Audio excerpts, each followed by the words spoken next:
I recognize Mr. Min from California for 5 minutes. Thank you, Mr. Chair, and I want to thank you for bringing this hearing forward. I also share the panelists' concerns around China and the threat that they pose to our economy.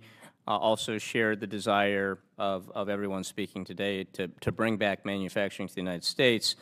And I represent a district that does not have a lot of manufacturing, but you know, I wanted to start, but obviously it's important for our economy. I wanted to start here by just following up on the comments of Mr. Khanna.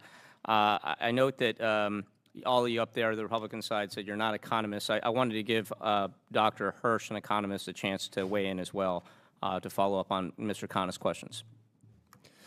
Yeah, I guess I'm the only one up here who supports tariffs in theory. When a tariff is targeted and strategic, it can be an effective tool for supporting industrial development. But what we're seeing under President Trump's policy is the opposite of that. It's broad-based, it's indiscriminate, it's non-strategic. It's going to be a disaster. Yeah, and so I guess what you're saying, if I can summarize, is that tariffs can be a tool to address some of the strategic and uncompetitive behavior we're seeing out of places like China, but not when they're applied in such a blanket and haphazard way as we're seeing right now. Absolutely, and we've seen that just in the past week or so with a determination on shipbuilding, on solar panels. We saw President Biden invoke a 100% tariff on Chinese electric vehicles. These are all things that will contribute to rebuilding manufacturing, including the steel and aluminum tariffs of Mr. President, of Mr. Trump. Which helped keep that smelter, which Chair Burlinson referenced, online for much longer than it could have been. So I want to follow up by noting that the view you share, that you express now, is shared by many other. In fact, I would say consensus. It's a consensus view among economists, and I know the other three are not economists. You're very careful to say you're not economists and have no views on the strategic effectiveness of these tariffs, but I just want to quote Jerome Powell, who said a few weeks back that the Trump tariffs are likely to cause, quote, higher inflation and slower growth. Janet Yellen, former Secretary of the Treasury, described Trump's tariffs as, quote, the worst self-inflicted wound that I've ever seen an administration impose on a well-functioning company. I also want to bring it back to a company in my district that does do some manufacturing. They do electronics manufacturing. And one of the things that I didn't hear any of you talk about is the way that the global supply chain is constructed these days. That a lot of the manufacturing that takes place in the United States is dependent on parts and repair improvements made cross-border. So the gentleman I'm describing here who spoke at a roundtable we had talked about how his goods are typically adjusted or improved in Mexico, maybe in Singapore. They come back to the United States. They cross the border many times. Each time, they're potentially subject to a tariff. That is, the aggregate of that is going to have huge impacts. He described this as something that is an existential threat to his business, the tariffs that Trump has proposed. Mr. Hirsch, do you have any comment on that? Yeah, so nothing is 100% made in America. Across the U.S. manufacturing, about 45% of the value added comes from imported content.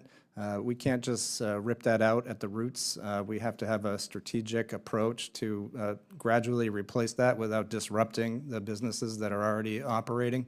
And when we put 145% tariff on China without that strategic approach in place, then foreign competitors in manufacturing can access all those intermediate inputs without paying a tariff. That's putting U.S. manufacturers at a disadvantage. Yep. I'll just close by noting that I was just in a congressional delegation a couple weeks back to Korea, and we met with a number of the chaebol out there, Hyundai, LG, Hanwha. A number of them have actually committed billions, hundreds of billions of dollars to manufacturing in the United States. Following Trump 1 to try to build out manufacturing capacity here in the United States, but also in response to clear incentives. And we talk about a stick and carrot approach. I think we can characterize Trump's tariffs as a big, massive stick that's going to club every economy in the world. We had the carrots approach from the Biden administration with things like the clean energy tax credits to incentivize solar, EVs, et cetera, the CHIPS Act, which is starting to bring semiconductors back. And I will just tell you and share with you that these companies were very concerned about the tariffs policies, but also very concerned that the Trump administration would pull back on some of these tax incentives and other incentives that actually made manufacturing pencil out in the United States. What are your views, and I'll ask this quickly of the panel, Mr. Power, Mr. Singer, Mr. Bishop, Mr. Hirsch, on these programs that actually seem to bring manufacturing back to the United States? Whether it's a carrot or stick policy or regulations that make it easier to produce American jobs, I support both sides, whether it's carrot or the stick. To just You ensure. support those, keeping those programs in place? Which program, sorry, sir? The Clean Energy Tax Credits, the CHIPS Act, some of the IRA incentives that have seemed to bring manufacturing back? Yeah, CHIPS Act was a great bipartisan legislation that was designed to bring massive semiconductor, which is such a critical piece of the supply chain. I think I'm out of time, so Mr. Singer. I would agree with the comment on the CHIPS Act. What about the Clean Energy Tax Credits? I would have to look at them in more depth to be able to give Mr. you Bishop. a reasonable answer. Support all of the above. We're trying to incentivize more jobs here and more innovation. Thank you for that answer. Mr. Hirsch?